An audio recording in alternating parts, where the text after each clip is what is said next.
देखिए, हम सभी लोगों को ये देव दुर्लभ मनुष्य का जोड़ा मिला है और एक दिन सबको इस संसार से जाना है।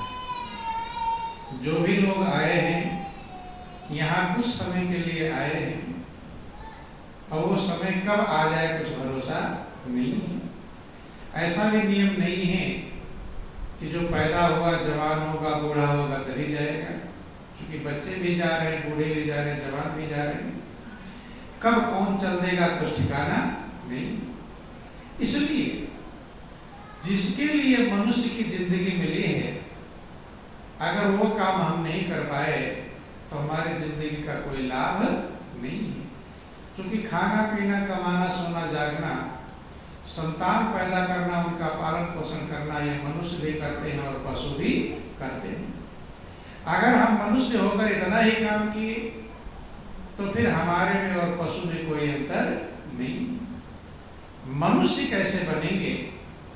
क्योंकि अगर हम मनुष्य हैं और हमारे अंदर मानवता नहीं आया, मानव का गुण नहीं आया, तो मनुष्य होकर भी पशु ही क्या है? पशु। वही काम पशु कर रहा है, वही काम मनुष्य कर रहा है। शास्त्रों में वर्णन आया कि जिसके पास 6 गुण नहीं है, तो कहते हैं वो मनुष्य शरीर तो पाया है, लेकिन मनुष्य शरीर पाने के बाद भी वो पशु ही क्या है? पशु है। वो गुण क्या है? आपके अंदर ये गुण होने चाहिए मानव बनने के लिए। क्या बनने के लिए? मानव। शास्त्रों में वर्णन आया, ये साम विद्या तपो न दानम ज्ञानम न शीलम गुणो न धर्मः ते मृत्युलोके भुवि भारभूता मनुष्य रूपेण मृगाश्चरन्ति। कहते हैं कि ऐसाम न विद्या, जिसके पास विद्या नहीं, क्या नहीं है? विद्या। तो दुनिया की पढ़ाई लिखाई को लोग विद्या समझते हैं, लेकिन महापुरुष जिस विद्या की बात कर रहे हैं वो विद्या अलग है। वो पढ़ाई लिखाई वाली विद्या नहीं। विद्या किसे कहते हैं? सा विद्या या विमुक्तये। विद्या वही है जो आपको मुक्ति प्रदान करे। क्या प्रदान करे? मुक्ति। जो बंधन से छुड़ावे, जो जन्म जन्मांतर के बंधन से छुटकारा दिला दे, उसे विद्या कहते हैं। और दुनिया वाले जिसे विद्या कहते हैं सही में वो अविद्या है। वो बंधन में बांधती है। क्या करती है? बंधन में कितना भी पढ़ा लिखा हो जाए, लेकिन वही माया के जाल में फंसा रहता है, तो उसे अविद्या कहते हैं। कि तेकर भेद सुनो तुम दो, और विद्या अपर अविद्या। कहते हैं कि दो है, एक विद्या है, एक अविद्या है। तो कहते हैं कि जिसके पास विद्या नहीं है, अर्थात वो विद्या नहीं है जिससे मुक्ति प्राप्त, जन्म जन्मांतर के बंधन से छुटकारा प्राप्त हो, तो कहते हैं उसको भगवान कृष्ण ने गीता में राज विद्या कहकर पुकारा। क्या कहा? राज विद्या।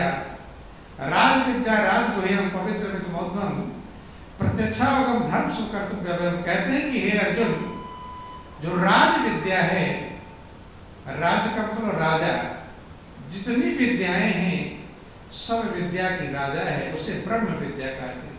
क्या कहते हैं? ब्रह्म विद्या। परमात्मा की विद्या, अर्थात परमात्मा जिससे प्राप्त हो उसे विद्या कहते हैं, और उसी से मुक्ति प्राप्त होती है। इसलिए कभी कभी स्कूलों में लिखा होता है, किताबों में लिखा होता है, सा विद्या या विमुक्त है। विद्या वही है जिससे आप बंधन से छूट जाएं।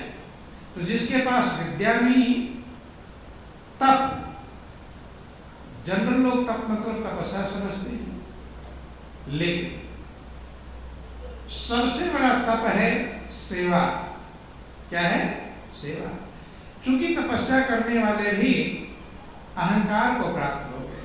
किसको प्राप्त हो गए? अहंकार को। ज्यादातर तपस्या करने वाले अहंकारी बन गए और राक्षस भी बन गए। क्या बन गए? राक्षस। वो तपस्या तो अहंकार लाती है, दुनिया को दिखाने वाली तपस्या है। कोई उल्टा लटका है, कोई कांटों पे सोया है, कोई आग चारों तरफ रख रखा है, अहंकार लाने वाली है। लेकिन सेवा जो है, सेवा जो तपस्या है, वो अहंकार को मिटाने वाली है। क्या करने वाली? अहंकार को मिटाने वाली है। और अहंकार ही सबसे बड़ा मनुष्य का शत्रु है। जब तक मनुष्य के अंदर अहम रहता है, तब तक परमात्मा में उसका मन लग पाता नहीं। कि जब मैं था तब हर नहीं, अब हर है मैं ना आई, और प्रेम गलियत साकरे तामे दोना समय। और सबके अंदर कोई ना कोई अहंकार रहता है।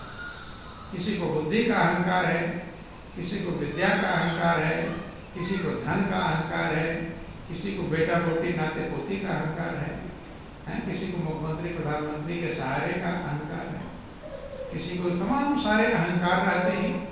और अहंकार में ही मनुष्य पशु बन जाता है, वो मनुष्य बन पाता नहीं। तो कहते हैं कि सेवा रूपी जो तपस्या है, सेवा रूपी जो तप है, वो अहंकार को मिटाने वाली है। ये शाम न विद्या तपो न दानम, दान की भावना नहीं। चूंकि आपको बहुत तरफ से दान मिला हुआ है, मिला है कि नहीं मिला है? आप दान लेते तो हैं, लेकिन देने वाला कोई बिरला होता है। जिसके पास दान की भावना नहीं, आप दान लेते हैं कि नहीं लेते? तो लोग सोचते हो खाली पंडित पुजारी दान लेते हैं, लेकिन सभी दान लेते हैं। सूरज रोशनी का दान दे रहा है, लेते हैं कि नहीं? हवा पवन हवा का दान दे रहा है, उसे लेते हैं। परमात्मा ने आपके श्वास का दान दे रहा है, उसे ले रहे हैं। कितनी चीजों का दान, जल का दान लेते हैं, बालू का दान लेते हैं। सारी प्रकृति कितनी जड़ी बूटियां आपको दान देती हैं। तो आप दान लेते तो हैं, कितनी सैकड़ों हजारों तरफ से दान लेते हैं। क्या करते हैं? अभी कमरा बंद कर दिया, व्याकुल होने लगे तो क्या कहोगे? अरे जल्दी बाहर निकले, हमें क्या शुद्ध हवा नहीं मिल रही। हवा का दान लेने जाएंगे बाहर, ठंड हो रही है तो धूप का दान लेने जाएंगे बाहर। तो दान तमाम प्रकार का लेते हैं, लेकिन देते नहीं। लेना जानते हैं, लेकिन देना जानते नहीं हैं। तो महापुरुष कहते हो लाला है। क्या है? लेने वाला है, लेकिन देने वाला नहीं है। इसलिए कहते जिसके अंदर दान की भावना ना हो। सैकड़ों हजारों जगहों से आपने दान लिया है, तो आपको भी दान देना चाहिए। येषां न विद्या तपो न दानम, ज्ञानम न शीलम गुरो न धर्म। ज्ञान नहीं जिसके पास, ऐसे दुनियादारी का ज्ञान सबके पास है। कैसे कमाएं, कैसे खाएं, कैसे पिएं, कैसे इधर का उधर करें, ये ज्ञान है कि नहीं? कैसे लोगों को धोखा दें, इसका ज्ञान है। लेकिन महापुरुषों से ज्ञान नहीं कहते। ज्ञान किसे कहते हैं? जो जानने योग्य है, परमात्मा है, उससे जिसके ज्ञान के द्वारा जान लिया जाता है, सही में उसे ज्ञान कहते हैं। वो ज्ञान नहीं है जो संसार के माया के जाल में आपकी आत्मा को बंधनों में फंसा दे, वो अज्ञान है। क्या है वो? जिसे आप होशियारी समझ रहे हो, जिसे चालाकी समझ रहे हैं, जिसे बुद्धिमानी समझ रहे हैं, वो अज्ञान है। वो आपको बांध रहा है, वो आपकी रस्सी को और टाइट कर रहा है, कई फेरे घुमा रहा है ताकि जल्दी छूट ना पाओ, बंधन में बांध रहा है। तो कहते वो ज्ञान नहीं है। ज्ञान वो है जो आपको बंधन से छुटकारा देना है। इसीलिए महापुरुष कहते हैं, और वो छुटकारा देने वाला आत्मा का ज्ञान है। कौन सा ज्ञान है? आत्मा का ज्ञान। उसे भगवान कृष्ण ने गीता में तत्व ज्ञान कहकर पुकारा।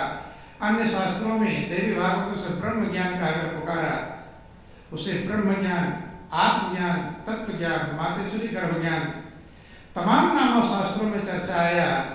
उसी को ज्ञान जिसके पास नहीं है कि आत्म ज्ञान ज्ञान है और ज्ञान अज्ञान, और जैसे गोला तोप का साफ करे मैदान। आत्मज्ञान ऐसा ज्ञान है कहते, और दुनियादारी का जो ज्ञान वो अज्ञान ही है। वो फंसा रहा है जीव को, बंधन में मांग रहा है कि जैसे गोला तोप का साफ करे मैदान, तोप का गोला जिधर जाता मैदान को साफ कर देता है, ऐसे आत्मज्ञान मनुष्य के सारे अज्ञानता के अंधकार को, भ्रम को, संशयों को मिटा देता है। इसलिए महापुरुष कहते हैं